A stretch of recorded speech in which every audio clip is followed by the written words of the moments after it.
Easy and ரொம்ப ஹெல்தியான ஒரு லஞ்ச் பாக்ஸ் ரெசிபி தான் இன்றைக்கி பார்க்க போகிறோம். அதுக்கு ஒரு குக்கரில் பாசிப்பருப்பு, அதுக்கப்புறம் ஒரு கை மட்டும் கடலைப்பருப்பு, இதோட நீங்கள் சேர்த்து போட வேண்டியது எல்லாமே சின்ன வெங்காயம், வேணா 1/4 வெங்காயம் பெரிய வெங்காயம் போட்டுக்கலாம், அரை சின்ன தக்காளி, அதுக்கப்புறம் ஒரே ஒரு பச்சை மிளகா, மஞ்சள் தூள், தேவையான அளவு தண்ணி ஊற்றிட்டு நல்லா ஒரு 4-5 விசில் விட்டு எடுத்து வச்சுக்கோங்க தனியாக. அதுக்கப்புறம் ஒரு கடாயில் தாராளமாக எண்ணெய் ஊற்றிட்டு தாளிப்பு போட்டுக்கோங்க. கடுகு, உளுந்தம்பருப்பு, நான் கொஞ்சோண்டு சீரகம் மட்டும் ஆட் பண்ணிக்கிட்டேன். சின்ன சின்னதாக நறுக்கி வச்சிருக்கிற வெங்காயம், காரத்துக்கு ஏற்ற மாதிரி சும்மா வரமிளகா கிள்ளி போட்டுட்டு கருவேப்பிலை. இந்த இடத்துல நீங்கள் பெருங்காயத்தூள் போட்டுக்கலாம், ஆனால் நான் வந்து கடைசியாக தான் போட்டுக்கிட்டேன்.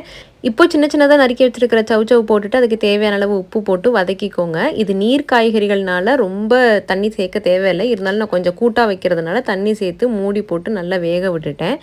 நல்லா ஒரு 3/4 பதம் வெந்ததுக்கு அப்புறமா நீங்கள் வேக வச்சு எடுத்து வச்சுருந்த இந்த பாசி பருப்பு இருக்கு இல்லையா, அதையும் போட்டு நல்லா கிளறி விட்டுக்கோங்க.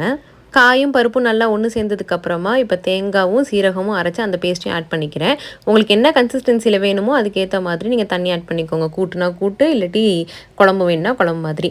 இறக்கும் பொழுது நான் கொஞ்சோண்டு பெருங்காயத்தூளும் கொத்தமல்லியும் போட்டு இறக்கிட்டேன். இப்போ சுட சுட சாதத்தில் நெய் போட்டுக்கோங்க. அதுக்கப்புறம் இந்த கூட்டு அல்லது குழம்பு எல்லாத்தையும் சேர்த்து நீங்கள் இப்போ பசங்களுக்கு கட்டி கொடுத்து பாருங்கள். தொட்டுக்கிறதுக்கு நல்லா சுல்லுன்னு ஏதாவது காரசாரமாக வறுவல் வைங்க, செம்ம சூப்பராக இருக்கும்.